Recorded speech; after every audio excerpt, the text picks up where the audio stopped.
It was the kind of night that made you want to check your locks twice and leave a light on. The wind outside rattled the windows of the old farmhouse in upstate New York, and the sky had long since turned to an endless sheet of black. Ryan Whitmore sat on the edge of his bed, phone in hand, scrolling through horror podcasts like he always did before sleeping. It wasn't that he liked being scared. He just liked the distraction.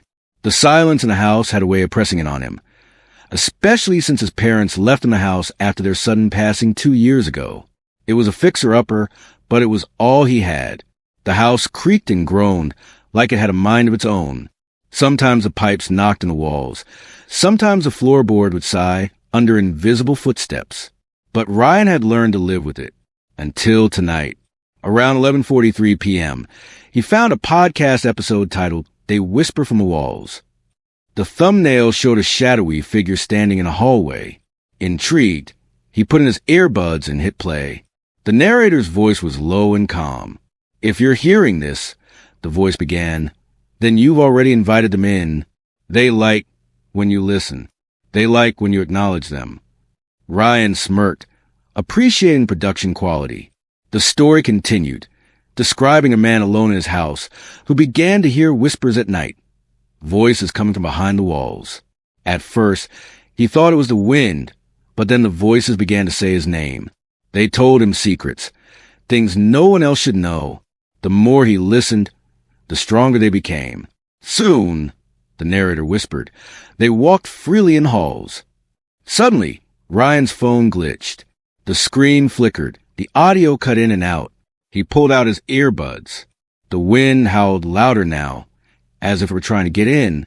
He went to the window and noticed something odd. The reflection in the glass didn't quite match what was behind him. In the reflection, there was a dark shape near the door of his bedroom. But when he turned around, the room was empty. He shook his head. "You're just tired," he muttered. Still, he walked over and locked the bedroom door, something he hadn't done in a long time. He crawled under the covers, trying to laugh off the eerie feeling in his gut. Sleep didn't come easily. Every few minutes, he'd open his eyes and scan the room. The shadows stretched long against the walls, unmoving yet somehow menacing. Then came the whisper. Ryan. It was soft, like a breath in his ear. He sat up instantly. "Hello?" No answer. He turned on the lamp. The room was the same. Nothing moved. He checked under the bed, in the closet. Empty. His heart pounded in his chest. Maybe the podcast had just gotten to him. Maybe he was psyching himself out. At 2:17 a.m., he heard it again. "Ryan, let us in." This time, it didn't come from his ears. It came from the walls. The voice wasn't coming from his phone. It was inside the house. He jumped up and pressed his ear to the wall. At first, silence. Then faint scratching, like fingernails on wood. His breath caught. He backed away slowly.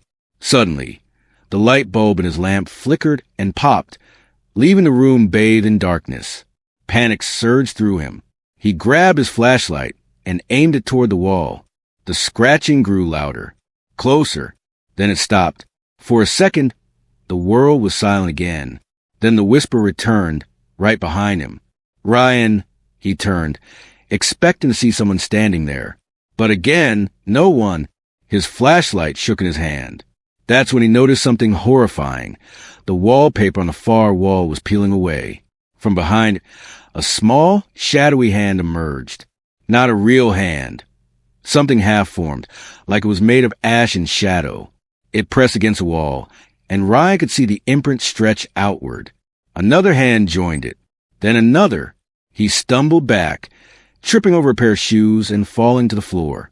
The hands pushed harder against the wall, like they were trying to crawl through it. The whispers multiplied. "Let us out! Let us out!" He screamed and ran to the door, yanking it open and bolting into the hallway. But the hallway was wrong. It was longer than before, much longer, and the walls were no longer the dull beige of his farmhouse. They were dark, cracked, almost like stone. The pictures that had hung on the walls were gone. In their place were old, tattered portraits of people he didn't recognize, each with their eyes scratched out. He turned around to run back into his room, but the door was gone. It had vanished completely, replaced by more of the endless hallway. No, no, no, he whispered, heart pounding. This isn't real. He ran, hoping the end of the hall would bring him back to reality. But the more he ran, the longer the hallway stretched. The whispers chased him. Some were angry, others pleading. You heard us, you invited us. Now see what we've seen. He turned a corner and found himself in a room he didn't recognize. It looked like a child's bedroom. Dusty toys were strewn across the floor. A cracked rocking horse sat in the corner, moving slowly back and forth. On the bed was a doll, old and decayed, with a torn face and black stitches for eyes. Ryan's flashlight flickered. The doll's head twitched. Then, slowly it turned toward him. Play with me, it rasped. Ryan screamed again and ran. Doors appeared now on either side of the hallway. He flung them open one by one, looking for a way out. One room was filled with mirrors, but his reflection was missing. Another was flooded ankle-deep in water, with whispers bubbling up from beneath the surface. The last door led to a stairwell, descending into blackness.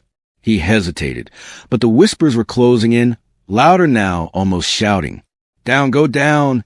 With no other choice, he took the stairs two at a time, descending into the cold. The air grew thick and damp. At the bottom, he found a single wooden door. Carved into it were the words, "What you hear becomes real." He opened it slowly. Inside was his childhood bedroom, the exact replica. Posters, bedding, even the old nightlight shaped like a rocket. Sitting on the bed was a younger version of himself, no older than 9. The boy looked up. His eyes were wide, hollow. "I told you not to listen," the boy said. "Now they're everywhere." The walls began to warp. Hands stretched out of them again, dozens this time. Ryan turned to run, but the door had disappeared. The young version of himself began to cry, covering his ears. "They don't stop once they know you," he sobbed. Ryan collapsed to the floor, covering his own ears as the voices screamed louder. They began to say things he had never told anyone. Regrets, fears, secrets. His mother's last words. The time he wished his dad would disappear. The guilt of surviving the car crash. It all poured out through their mouths. A chorus of horror. Then silence. Ryan opened his eyes. He was back in his bed. The light was on. His phone lay on the nightstand. Screen cracked. Had it all been a dream? A hallucination? He sat up slowly, body aching like he'd run a marathon. The room looked normal again. He checked the time. 6:06 a.m.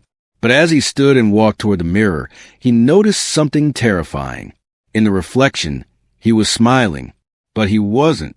His face was neutral, frozen in fear, but the reflection smiled wide, eyes dark and sunken. And then it whispered, "See you tonight." Ryan backed away slowly. The reflection continued to move, even though he didn't. It raised its hand and waved. Behind it, the shadows rippled.